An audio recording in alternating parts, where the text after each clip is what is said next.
warahmatullahi wabarakatuh. Bismillahirrahmanirrahim. Alhamdulillahi rabbil alamin ala ni'amihil mutawafirah wa ataihi mutakathirah wa mananihi muta'annidah. Huwa alladhi ja'ala qawla wa fi'la wa qararan nabiyya hadith thumma sannanaha fatasanna bihal muslimun. Allahumma salli wa sallim wa barik ala sayyidina Muhammad wa ala alihi wa ashabihi wa man tabi'ahum bi ihsan ila yaumiddin. Subhanaka la ilma lana illa ma 'allamtana innaka antal alimul hakim. La haula wa la quwwata illa billahil aliyyil azim. Amma ba'd. Bapak Ibu jamaah salat subuh rahimakumullah, mengawali majelis kita, mari kita lafalkan niat nawaitul i'tikaf fi hadzal masjid lillahi ta'ala. Sengaja aku beriktikaf di dalam ini masjid karena Allah semata jua. Menyambung kajian kita tentang sirah sahabah yang sampai pada asrul tabi'in. Pada pertemuan sebelumnya kita sudah bicarakan sosok ahli zuhud yang masuk dalam 8 tokoh zuhud Madinah, Al-Aswad bin Yazid. Maka melanjutkan apa yang kita baca dari kitab Syekh Mun'im Al-Hashimi, juga termasuk 8 golongan dari ahli zuhud masa tabi'in, as-sabiqun, tabi'in yang awal, tabi'in yang senior, yaitu Abu Muslim Al-Khawlani. Abu Muslim Al-Khawlani dituliskan dan dinukilkan oleh Syekh Mun'im di dalam kitabnya ini sebagai sosok ahli ibadah, ahli berjihad, yang ketika Nabi palsu takut untuk membakarnya. Ketika Nabi palsu ingin membakarnya, ini tidak jadi untuk dibakar. Inilah Abu Muslim Al-Khawlani. Abu Muslim dalam prolognya diungkapkan ketika ia berkata, "Tidakkah kalian melihat suatu jiwa yang jika aku memuliakannya, jika aku menyenangkannya, dan jika aku membiarkannya, celaku di sisi Allah. Namun jika aku membuatnya marah, membuatnya lelah, dan memperkerjakannya sulit." Dia menjawab, "Demi Allah, itulah jiwaku." Abu Muslim Al-Khawlani rahimahullah seorang arif yang bijaksana, sekaligus wakil dari umat, wakil dari kita, wakil dari umat Rasulullah, yang menyerahkan jiwanya untuk ketaatan, sehingga dia banyak berzikir, banyak berwirid, dan banyak beribadah kepada Allah Subhanahu wa ta'ala. Ini sosok zuhud yang dinukil, yang ditulis oleh Syekh Mun'im di dalam kitabnya Abu Muslim Al-Khawlani. Orang yang sangat keras dalam menegakkan kebenaran, secara terang-terangan teguh pada agamanya, memiliki keimanan yang juga sangat kuat, serta mengikhlaskan jiwanya tidak lain hanya untuk Allah semata.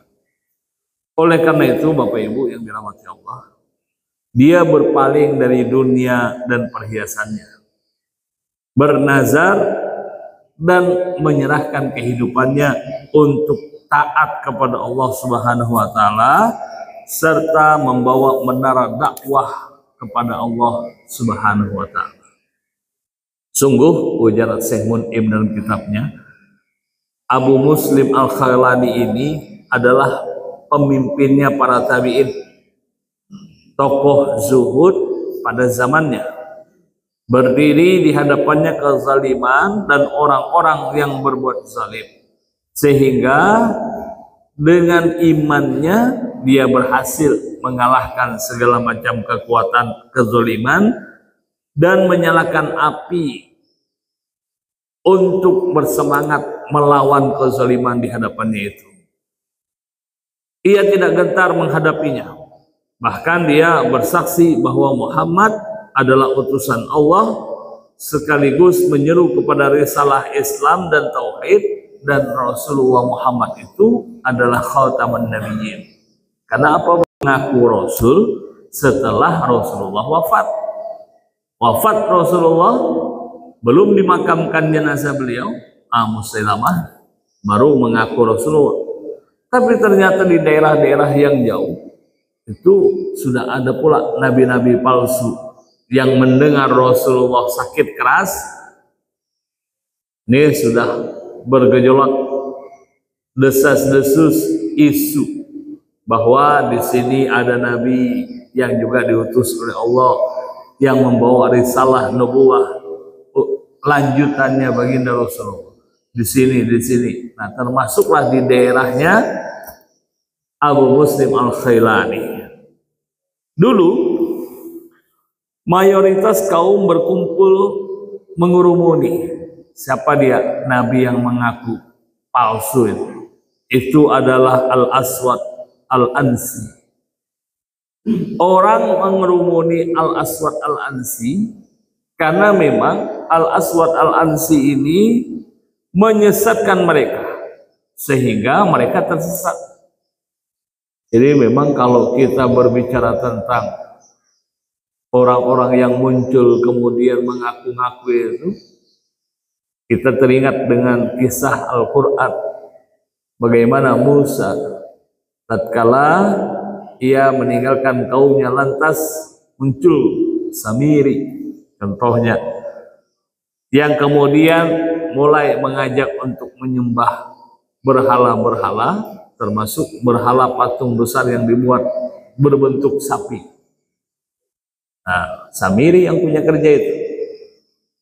Berhala yang dibangun, dibuat, dibentuk, bentuknya sapi, yang kemudian memang kalau kita kaji, di India, ya sapi dihormati. Hindu itu sapi dimuliakan karena memang Samiri pernah membuat patung besar bentuknya sapi yang kemudian itu diajak untuk disembah. Ini tatkala Musa meninggalkan kaum sebentar saja. Nah, Rasulullah Muhammad SAW dalam kondisi sakit, dan sakit kerasnya itu lantas diketahui oleh orang-orang yang jahat, tentu saja ini orang kafir sebelumnya. Maka dengan cepat isu bermunculan bahwa termasuklah Al-Aswad Al-Ansi, salah seorang tokoh yang memang hebat berdialog, memang hebat berorasi, memang hebat untuk mempengaruhi orang banyak, dan dia mengaku sebagai nabi. Ia menyesatkan kaum saat itu dan kaum pun tersesat.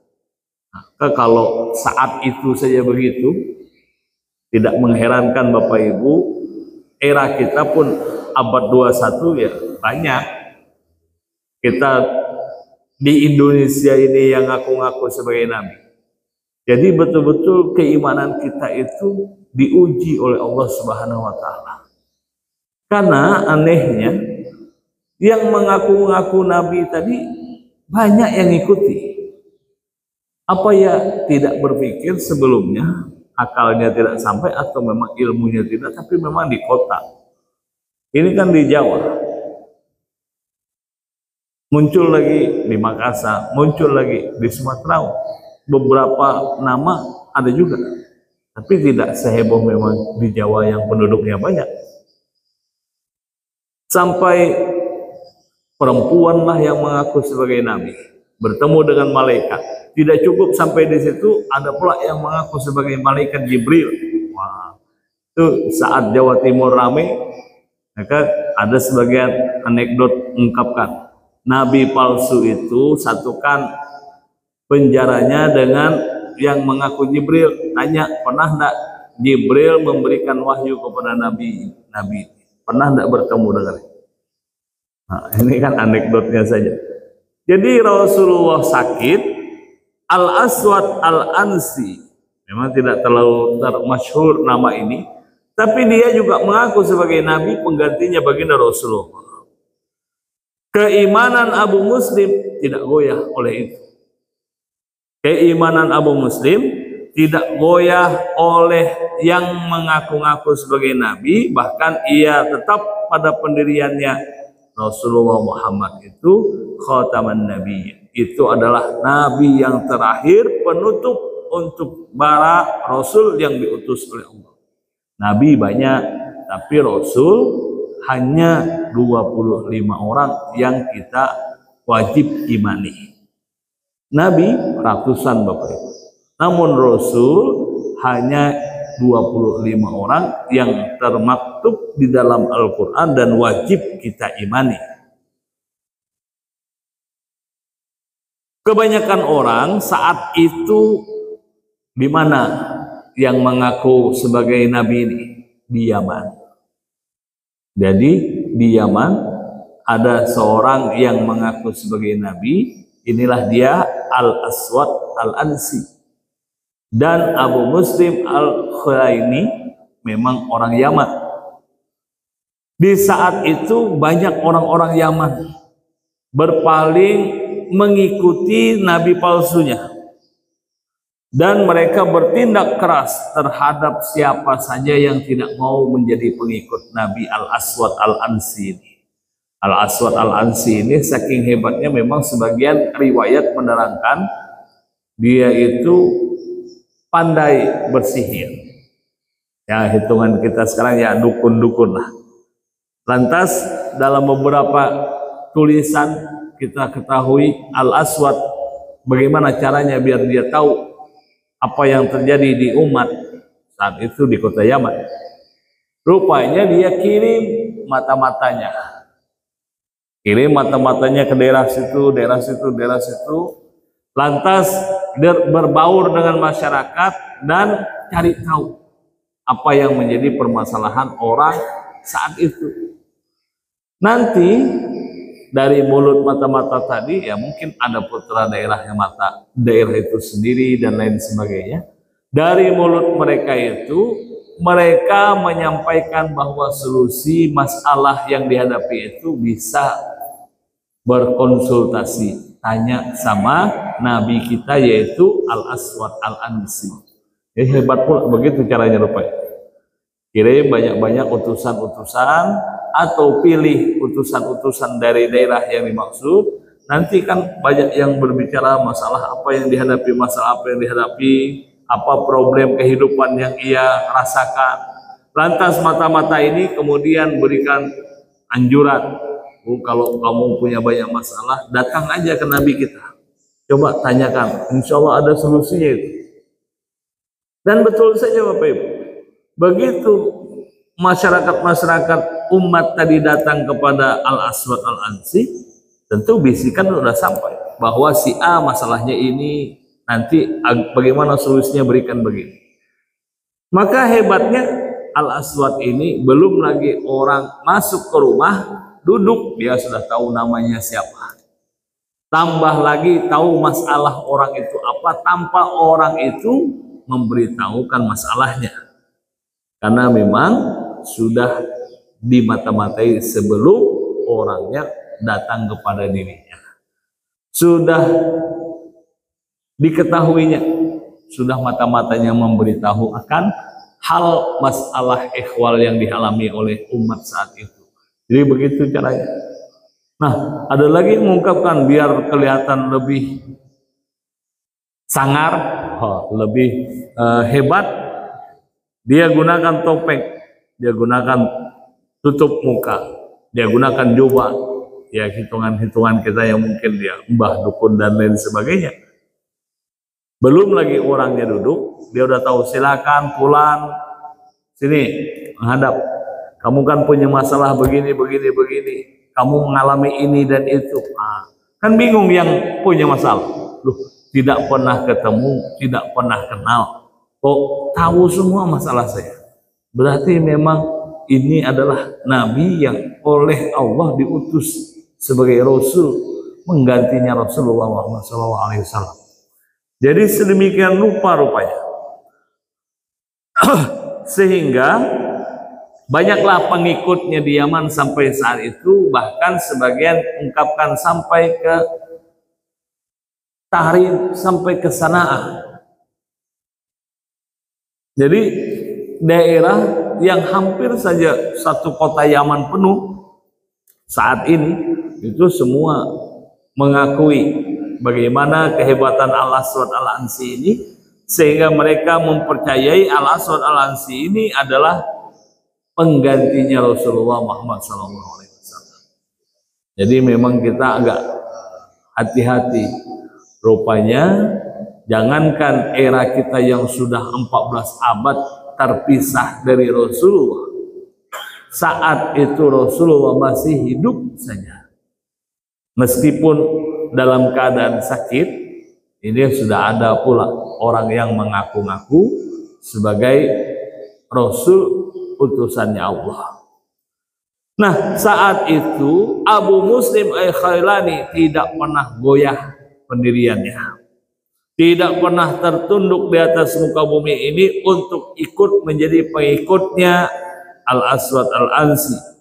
Ia hadapi badai itu meskipun terpaan badainya sangat kuat, anginnya membabi buta, sehingga memberantas segala sesuatu yang menghalangi jalannya Nabi palsu tadi. Bahkan sampai jiwa Abu Muslim itu sendiri hampir direnggut oleh kekuasaan Nabi palsu. Ujar Syekh Mun'im dalam kitabnya prolog awal, semoga Allah limpahkan kepada laki-laki ini kekuatan yang memang dengan kekuatannya itu kita dapat baca dalam sirahnya dan kita jadikan pembelaan terhadap kebenaran. Kita sama-sama melihat, menyaksikan bagaimana gambarannya maupun peristiwanya. Mudah-mudahan dengan membaca, mengkaji ulang tentang sirahnya Abu Muslim Al-Khailani ini, mendapatkan pula kita bagaimana kezuhudan Syekh ini, dan kita dapat pelajaran daripadanya. Dan kita bisa tarik nilai moral yang tinggi karenanya. Karena dengan membaca itu, kita tahu begitu tantangan ulama-ulama dulu. Kalau kita tantangannya sekarang begini, ya rupanya dulu para ulama-ulama juga mengalami tantangan. Umat juga mengalami tantangan yang berat. Kita lanjutkan dengan tanda pengenalan. Dalam kitabnya Asrul Tabi'in, Syekh Mun'im ini lantas dikenalkan Abu Muslim Al-Khailani itu nama aslinya Abdullah bin Thawab. Thawab itu Thawab artinya ya pahala ya. Abdullah bin Thawab. Dikatakan juga dia itu Abdullah bin Auf. Namun yang pertama lebih terkenal daripada yang kedua. Abdullah bin Thawab itu lebih terkenal. Kadang ada juga yang nulis Abdullah bin Auf, tapi yang lebih terkenal Abdullah bin Thawab. Seorang laki-laki yang patut dihargai. Dia ahli ibadah, memiliki berbagai macam keluhuran dan keutamaan. Dia mengalami hidup pada masa jahiliyah, kemudian masuk Islam di Yaman sebelum Nabi SAW wafat. Jadi lahirnya itu tidak Muslim, Abu Muslim tadi. Kemudian memeluk Islam dan tinggal di Yaman. Ya, Yaman ini kan hitungannya jauh.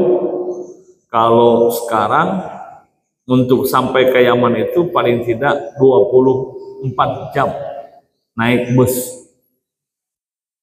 Kalau naik pesawat masih hitungan 1 jam 20 menit, ya hitungannya jauh. Kalau kita sekarang ya kita di Tembilahan, Yaman itu di Jakarta lah. Kalau naik bus, bus 24 jam, 20 jam sampai 24 jam sampai kita ke Yaman. Dan masih hitungannya daratan kalau dari Madinah ke kiri, hitungan di petanya itu. Nah, Bapak Ibu yang dirahmati Allah, ia mengalami hidup bagaimana masa jahiliyahnya. Lalu ia masuk Islam di Yaman sebelum Rasulullah wafat, dan dianggaplah ia ini sebagai kubara'ut tabi'in. Jadi tabi'in yang senior. Dia termasuk tabi'in yang senior. Kenapa? Karena dia hidup, Rasulullah masih hidup, tapi tidak ketemu. Sama dengan yang kita kisahkan ketika dia menggendong ibunya ke Mekah untuk melaksanakan ibadah haji. Orang yang lebih terkenal di langit dan tidak dikenal di bumi. Nah, itu kita sudah bicarakan itu. Uwais Al-Qarni. Uwais Al-Qarni itu orang Yaman juga. Uwais Al-Qarni termasuk kubara'ut tabi'in karena dia hidup masih hitungan pemuda tatkala Rasulullah masih hidup. Bahkan dia izin ke ibunya mau menemui Rasulullah ke Madinah dan diberi waktu sekian hari. Rupanya Rasulullah sedang berperang, tidak bertemu. Nah, ini Uwais Al-Qarni, sosok tabi'in yang terkenal di langit, orang-orang di bumi tidak mengenalnya.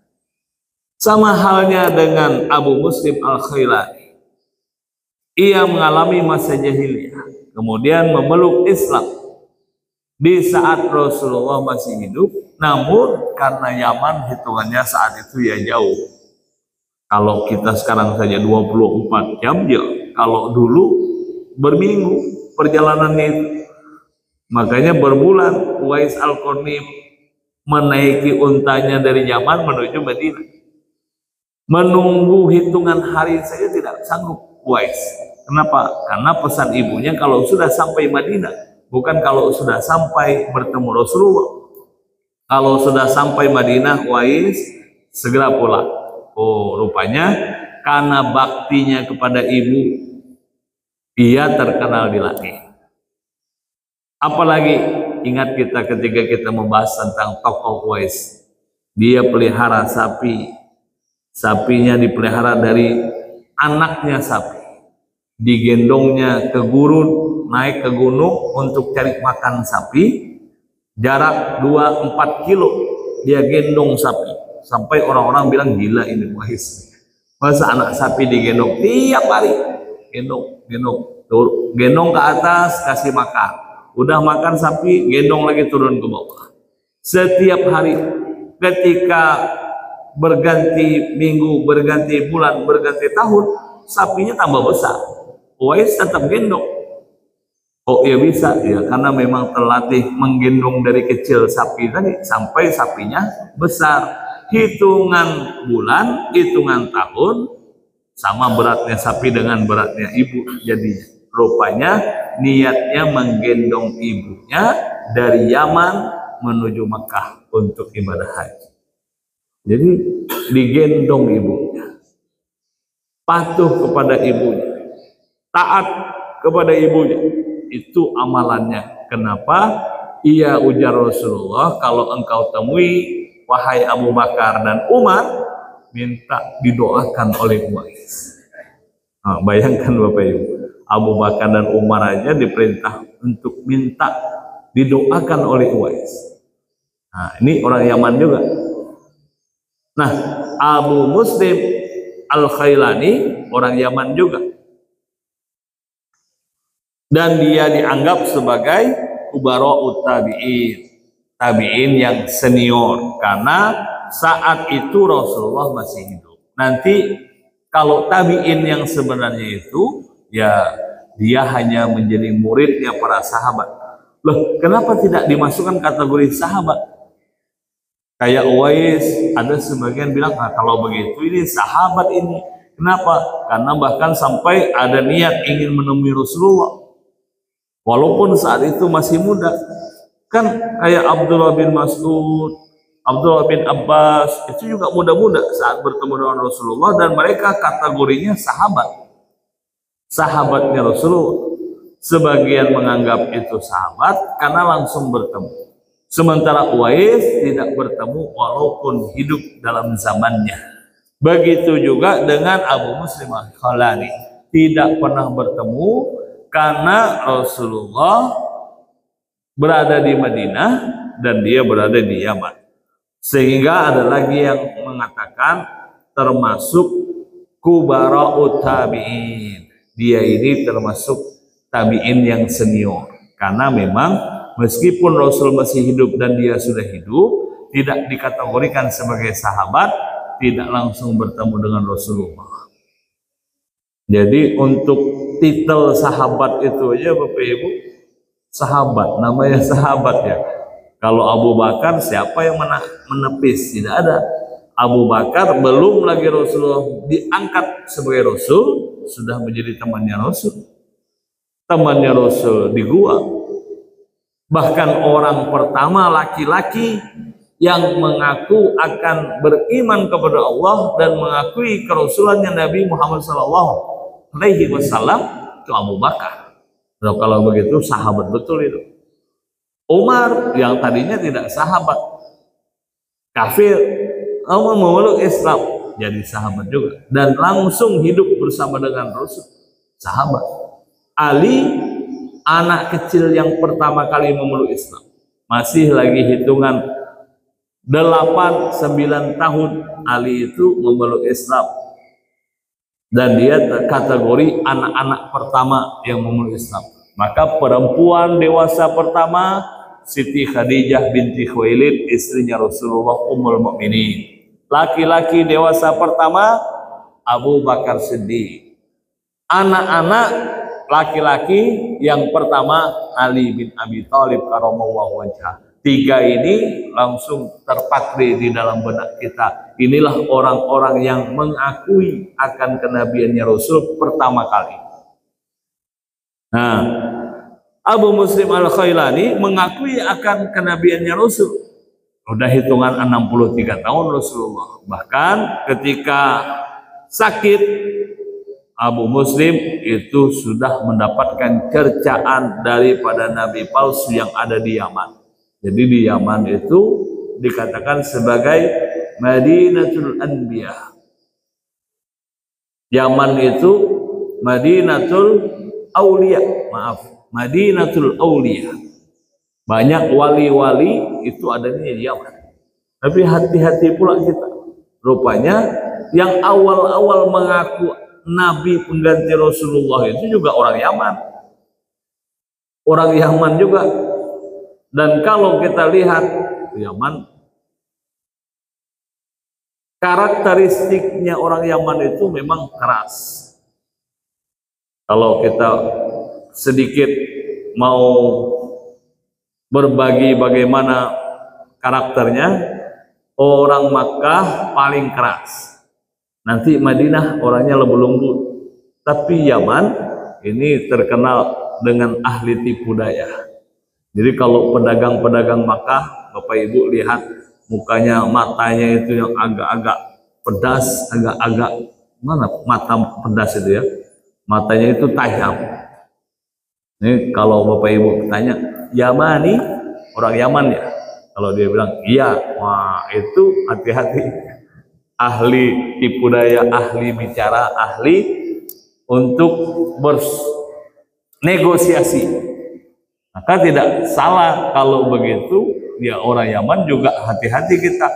Awal ngaku nabi palsu itu ya di Yaman. Tapi Yaman terkenal dengan Madinatul Aulia. Sana banyak wali-wali Allah. Karena memang orangnya keras-keras itu, tentu Allah turunkan walinya banyak di Yaman. Telah datang dari kota Rasulullah SAW ke Yaman. Inilah dia tabi'in. Dia mengatakan bahwa Rasulullah mengalami sakit parah. sedang berada dalam keadaan kritis. Setelah datang berita dari Madinah ke Yaman kalau Rasulullah dalam keadaan sakit, maka ini menggelisahkan ahli takwa yang ada di kalangan kaum muslimin Yaman. Terjadilah pendangkalan pemahaman agama yang dengan leluasa sosok jahiliyah Al-Aswad Al-Ansi segera pula memanfaatkan situasi. Maka dikumpul-kumpulkannya orang, lantas dia khutbah di depan orang banyak itu dan mengakulah dialah yang disiapkan Allah untuk menggantikan Rasulullah SAW. Nah kan muncul nabi palsu. Awal-awal lagi Rasulullah baru sakit, sudah ada nabi palsu yang ada datangnya dari Yaman, namanya Al-Aswad Al-Ansi. Nah, bagaimana kemudian peristiwa Yaman ini? Nanti insya Allah akan kita lanjutkan pada pertemuan berikutnya. Kurang lebih mohon maaf. Subhanakallahumma wa bihamdika nasyhadu an la ilaha illa anta nastaghfiruka wa natubu ilaik. Al-Fatihah. Ya kana bodoh ya kana sa'in shiratal mustaqim. Amin amin ya rabbal alamin. Alhamdulillahi rabbil alamin wassalatu wassalamu ala asyrafil anbiya'i wal mursalin sayyidina Muhammad wa ala alihi wa ashabi ajma'in. Allahumma ighfir lana dhunubana wa liwalidayna warhamhuma kama rabbayana shaghira. Allahumma zalamna anfusana wa illam taghfir lana wa tarhamna lanakunanna minal khasirin. Allahumma anfa'na bima 'allamtana wa 'allimna 'uluma ma tanfa'na wa zidna hidayatan wa taufiqa. Rabbana atina fid dunya hasanah wa fil akhirati hasanah wa qina adzabannar. Subhana rabbika rabbil izzati amma yasifun wa salamun alal mursalin walhamdulillahi rabbil alamin. Wassalamu alaikum warahmatullahi wabarakatuh.